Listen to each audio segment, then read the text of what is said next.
Good morning student. आज हम अपने अधिगम हेतु आकलन अधिगम हेतु आकलन इसमें आकलन से संबंधित जो हमारी यूनिट है, इसमें आज हम शिक्षण शास्त्रीय ज्ञान संबंधी निर्णय और आकलन यानी जो हमें ट्रेनिंग जो टीचर्स होते हैं, जो ट्रेनिंग ले रहे होते हैं, वो शिक्षण शास्त्रीय ज्ञान संबंधी उनमें कितना ज्ञान और कितना निर्णय लेने की क्षमता है और किस प्रकार से वह अपना आकलन करते हैं, इसके बारे में हम चर्चा करेंगे। इससे पहले हम इसके जो उपागम है, इन उपागमों को पढ़ चुके हैं तथा उसमें से जो पांचवा उपागम था पंचम उपागम में से ये एक है शिक्षण शास्त्रीय ज्ञान संबंधी निर्णय आकलन। शिक्षण शास्त्रीय ज्ञान संबंधी निर्णय और आकलन का घनिष्ठ संबंध देखा जाता है, यानी इन दोनों का आकलन और शिक्षण शास्त्रीय निर्णय संबंधी इन दोनों का घनिष्ठ संबंध देखा जाता है। इसमें विषय वस्तु के प्रस्तुतिकरण, शिक्षण शास्त्रीय विषय का ज्ञान, शिक्षण अधिगम विश्लेषण तथा अध्यापक के व्रतात्मक ज्ञान को सम्मिलित किया जाता है कि अध्यापक में कितना ज्ञान है और वह कितना प्रेजेंटेशन कर सकता है। इन सभी के निर्णय की प्रक्रिया में आकलन की भूमिका का हम इस प्रकार समझ सकते हैं। इसमें सबसे पहले विषय वस्तु संबंधी निर्णय। सबसे पहले विषय वस्तु संबंधी निर्णय।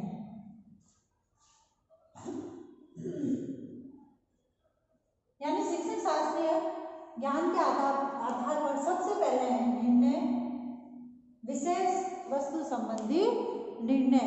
अब विषय वस्तु संबंधी निर्णय के अंतर्गत शिक्षक द्वारा विषय वस्तु के प्रस्तुतिकरण के आकलन का सहारा लिया जाता है कि जो विद्यार्थी है, जो अपने जो ट्रेनिंग कर रहे हैं, वह जो विद्यार्थी है वह किस प्रकार प्रस्तुतिकरण दे सकते हैं अपना। तो इसमें आकलन प्रस्तुतिकरण करने में आकलन का सहारा लिया जाता है। विषय वस्तु को छात्रों के समक्ष प्रस्तुत करने से पूर्व उनका स्मृति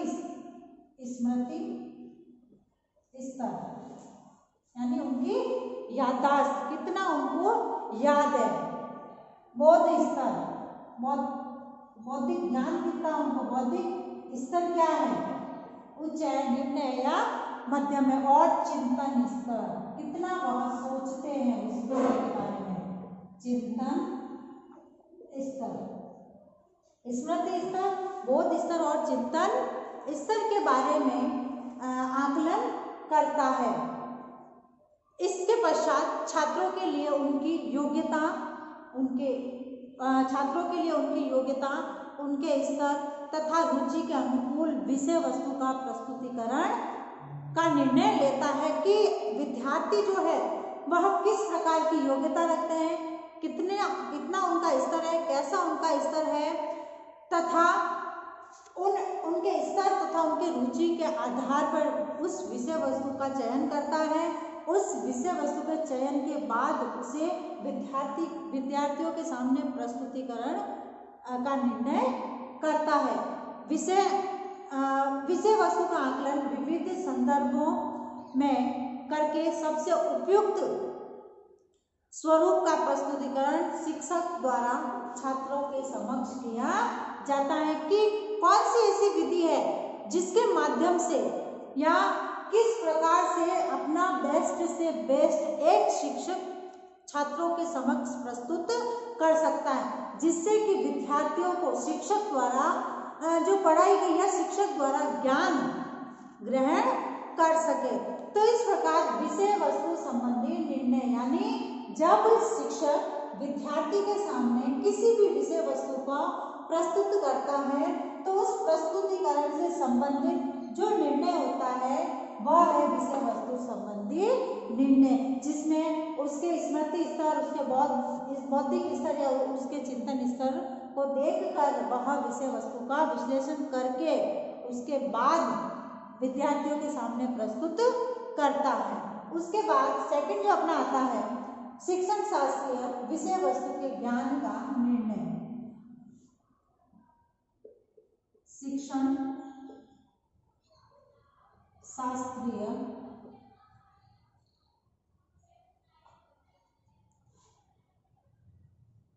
विषय वस्तु के ज्ञान का निर्णय। यानी इसमें आकलन के माध्यम से इस सोपान के अंतर्गत किसके शिक्षण शास्त्रीय विषय वस्तु के ज्ञान के निर्णय के आधार पर, यानी शिक्षकों को कितना ज्ञान है, जो कि जैसे बीएड या एमएड करने वाले हैं, उनको आकलन से संबंधित कितना ज्ञान है।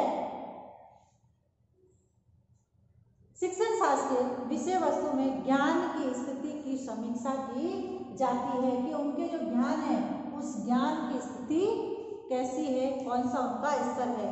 इसके अंतर्गत प्रमुख रूप से शिक्षण शास्त्रीय विषय वस्तु का ज्ञान शिक्षक को होना या नहीं होना, इसका निर्णय होता है कि इसमें शिक्षक को कितना ज्ञान है।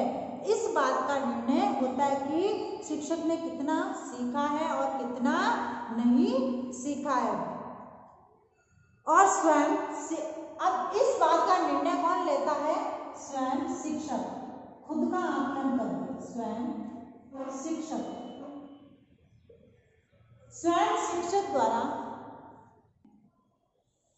यानी इसका जो निर्णय है स्वयं शिक्षक ही लेता है। शिक्षण शास्त्रीय विषय वस्तु के रूप में शिक्षण विधियों का ज्ञान, शिक्षण तकनीकों का ज्ञान, शिक्षण सूत्रों का ज्ञान और शिक्षण साधनों, विद्या, सूत्र और साधन, कौन कौन से साधन वह काम में लेता है।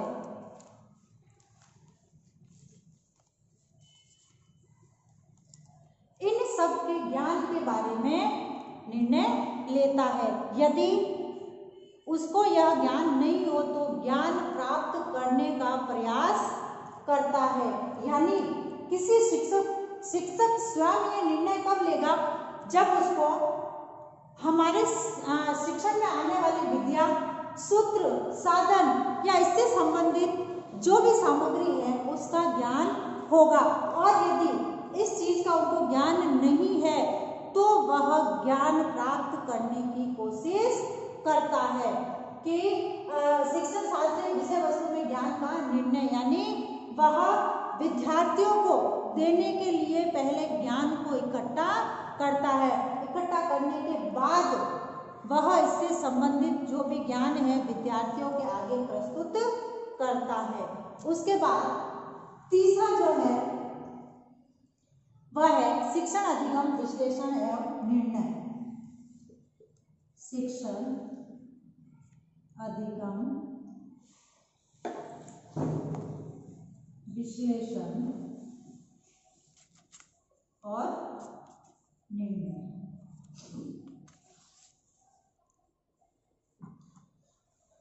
अब इसमें शिक्षक द्वारा शिक्षण अधिगम प्रक्रिया के स्वरूप का, शिक्षण अधिगम प्रक्रिया का स्वरूप। अब इसके अंतर्गत शिक्षण अधिगम की जो प्रक्रिया है उस शिक्षण अधिगम की प्रक्रिया का विश्लेषण किया जाता है। इसमें शिक्षण अधिगम प्रक्रिया के प्रत्येक पक्ष का आकलन किया जाता है। यदि किसी पक्ष से शिक्षण अधिगम प्रक्रिया पर नकारात्मक प्रभाव पड़ता है तो उसमें परिवर्तन किया जाता है, क्योंकि कई बार ऐसा होता है कि हमारी जो शिक्षण अधिगम की जो प्रक्रिया है उस प्रक्रिया का नकारात्मक प्रभाव पड़ने लगता है। और यदि ऐसा होता है तो वह उस प्रक्रिया में किया जाता है, जिससे कि उन विधियों का नकारात्मक प्रभाव नहीं पड़े। यदि सकारात्मक प्रभाव पड़ता दिखाई दे तो उसको शिक्षण अधिगम प्रक्रिया में स्थायी स्थान प्रदान करने की व्यवस्था की जाती है। यानी यदि शिक्षक को यह लगता है कि शिक्षण अधिगम की जो प्रक्रिया ली है, शिक्षण अधिगम, अब शिक्षण अधिगम की प्रक्रिया में जैसे शिक्षण विद्या है, उन विधियों के द्वारा यदि विद्यार्थी अधिक से अधिक ज्ञान प्राप्त कर रहे हैं, अधिक से अधिक सीख रहे हैं, तो उस प्रक्रिया का बालकों पर सकारात्मक रूप से प्रभाव पड़ता है तथा उससे सकारात्मक प्रभाव पड़ने से बालक अधिक से अधिक उस ज्ञान को ग्रहण करते हैं। अब जब बालक किसी भी विधि, किसी सूत्र या फिर किसी साधन के माध्यम से जब विद्यार्थी शिक्षा प्राप्त करते हैं या अधिगम करते हैं, तो बालकों पर स्थायी प्रभाव पड़ता है, जिससे कि विद्यार्थियों पर उसका सकारात्मक प्रभाव पड़ेगा और सकारात्मक प्रभाव पड़ने के कारण विद्यार्थियों के लिए उसी प्रकार की अधिगम, शिक्षण अधिगम जो विश्लेषण है उसका निर्णय किया जाएगा कि विद्यार्थियों के लिए क्या उचित है और क्या अनुचित है। किसके आधार पर? शिक्षण अधिगम विश्लेषण निर्णय के आधार पर शिक्षक द्वारा यह निर्णय लिया जाता है। किसके हित को लेकर? विद्यार्थियों के हितों को लेकर।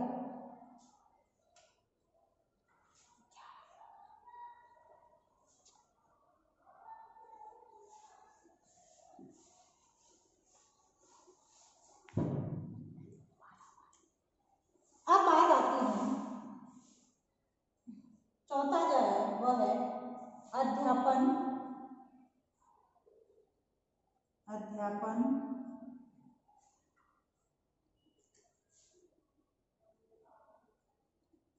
वृत्ति का ज्ञान एवं निर्णय।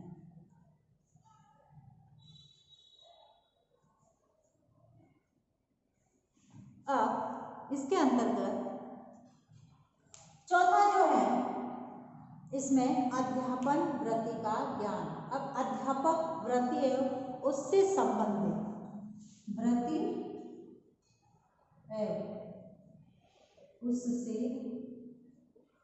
संबंधित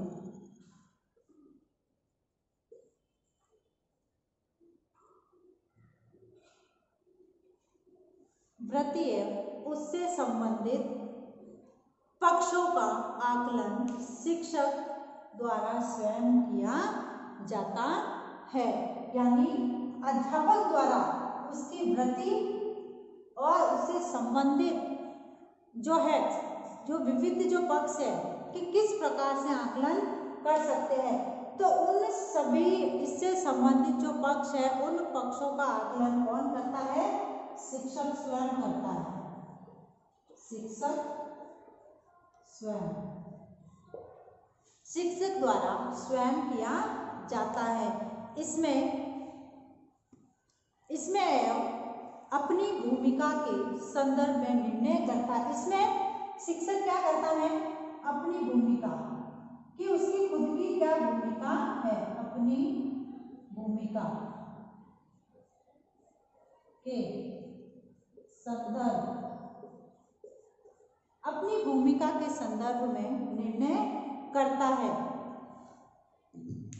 इससे अध्यापक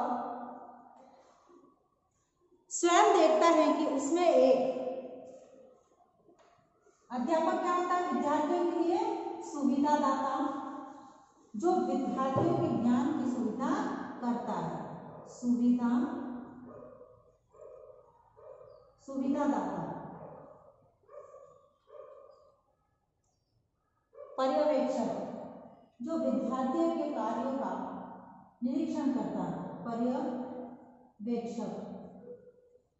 पर्यवेक्षक के रूप में ले लो।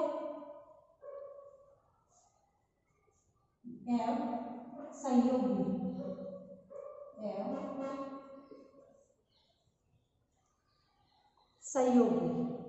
सहयोगी की भूमिका का निर्वहन करने की क्षमता एवं योग्यता है या नहीं है। यानी इसमें अध्यापक के प्रति का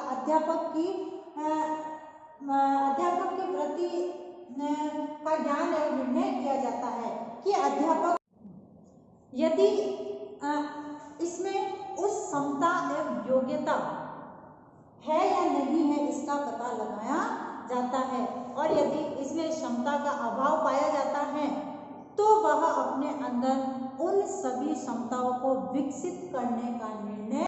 गुड मॉर्निंग। प्रकार शिक्षक द्वारा जो है उन साधनों तथा उन स्रोतों की खोज की जाती है जिसके कारण वह अध्यापक प्रति का ज्ञान और निर्णय लेने की क्षमता रखता हो। इस प्रकार उपरोक्त संज्ञानात्मक सोपान का संबंध शिक्षक द्वारा स्वयं का आकलन एवं निर्णय से है। इसमें शिक्षक द्वारा विविध स्रोतों की सहायता से अपने शिक्षण शास्त्रीय यानी जो अंदर जो ट्रेनिंग है अपने शिक्षण शास्त्रीय ज्ञान को पूर्ण किया जाता है। और ये ज्ञान कब पूर्ण होता है? जब हम शिक्षकों को ट्रेनिंग देते हैं किसकी? शिक्षक बनने के लिए, तथा अपने आप को शिक्षण शास्त्रीय व्यवस्था में सर्वश्रेष्ठ भूमिका का निर्वहन करने के योग्य बनाया जाता है। किसके माध्यम से? ये जो ट्रेनिंग होती है, इन ट्रेनिंगों इन प्रशिक्षण के माध्यम से उनमें उन क्षमताओं का विकास किया जाता है जिसका कि आकलन करके शिक्षक जो है एक सुविधादाता तथा एक निर्णय लेने की क्षमता का उसमें विकास हो सके। अब है आज का आपका गृह कार्य।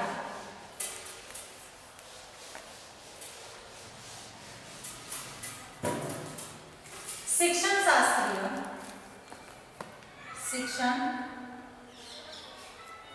शास्त्रीय ज्ञान संबंधी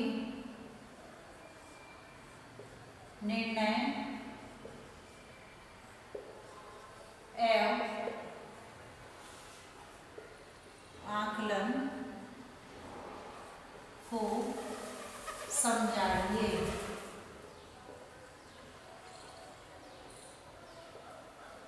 अब एक विशेष बात, जैसे कि सभी जानते हैं कि कोरोना चल रहा है तथा इसे बचाव है तो हमें कुछ उपाय करने हैं, जैसे हाथों को सैनिटाइज करना, मुंह पर मास्क लगाना, सोशल डिस्टेंस का ध्यान रखना। इस प्रकार इन छोटे छोटे उपायों तथा सावधानियों द्वारा हम इस कोरोना जैसी महामारी से निजात पा सकते हैं। स्वस्थ रहे, सुरक्षित रहे। धन्यवाद।